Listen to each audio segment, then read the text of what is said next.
Penugasan Agenda 1, Lel ATY Sanger CPNS Pola Pembibitan, Kementerian Perhubungan.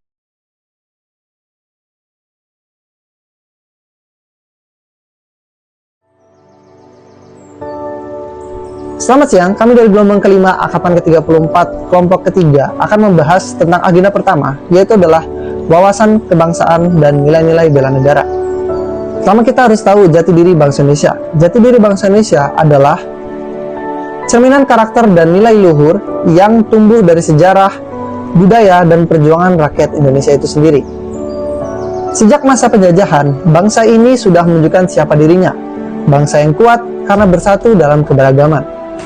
Sumpah Pemuda, BPUPKI, terbukti dengan beberapa organisasi pemuda yang lahir pada saat masa perjuangan seperti Bung Tomo, adanya gerakan Sumpah Pemuda, adanya BPUPKI, adanya PPKI, hingga persahabatan Bung Karno dan Muhammad Hatta beserta pahlawan revolusioner lainnya. Indonesia merdeka dan berdaulat. Membuktikan bahwa meskipun berbeda suku, agama, dan pandangan, kita tetap satu tujuan, gitu. Nilai-nilai itu dirumuskan dalam Pancasila dan dijaga lewat semboyan Bhinneka Tunggal Ika, yang artinya berbeda-beda tetapi tetap satu jua. Pancasila bukan hanya dasar negara, melainkan juga jati diri bangsa yang menjunjung tinggi gotong royong, persatuan, dan keadilan sosial. Di tempat kerja, jati diri bangsa bisa kita tunjukkan lewat kerjasama, toleransi, dan etos kerja yang berlandaskan nilai-nilai luhur tersebut. Karena membangun bangsa bukan hanya soal teknologi, tapi juga soal membangun jiwa dan karakter kita sebagai bangsa yang besar.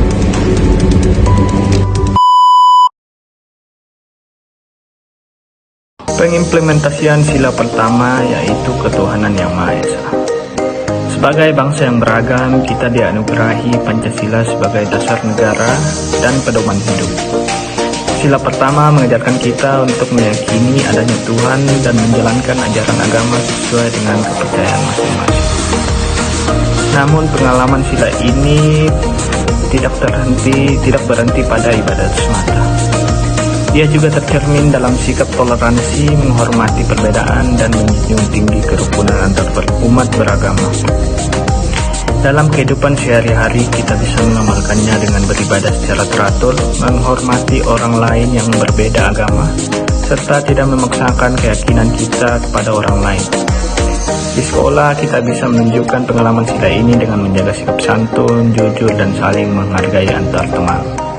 Menjadikan sila pertama ini sebagai pondasi moral dan spiritual dalam bersikap dan bertindak agar tercipta masyarakat yang damai, rukun, dan berkeadaban.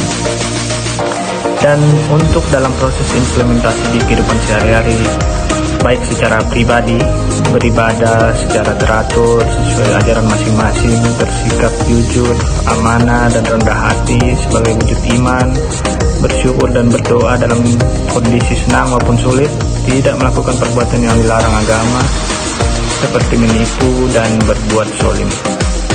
Dalam keluarga, membiasakan doa bersama dan pembelajaran nilai-nilai agama, mengajarkan anak-anak untuk menghormati agama dan menjalankan ibadah, tidak memaksakan keyakinan tetapi memberi ruang dialog dan pemahaman dalam lingkup keluarga. Dalam masyarakat, menghormati pemeluk agama lain serta tidak menghina dan merendahkan kepercayaan orang lain, bersikap toleran dalam hidup berdampingan dengan pemeluk agama lain, ikut serta dalam kegiatan keagamaan atau lintas agama untuk mempererat hubungan antar umat. Di lingkup yang lebih luas lagi, di lingkungan kerja atau baik di lingkungan kerja maupun sekolah, memberi kesempatan orang lain untuk beribadah, tidak mencampur adukan urusan ibadah dengan diskriminasi, menghindari ujaran kebencian atau provokasi yang bersifat sara.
Pada kesempatan kali ini, saya akan mempresentasikan implementasi sila keempat pada Pancasila, yaitu kerakyatan yang dipimpin oleh hikmat, kebijaksanaan dalam permusyawaratan perwakilan.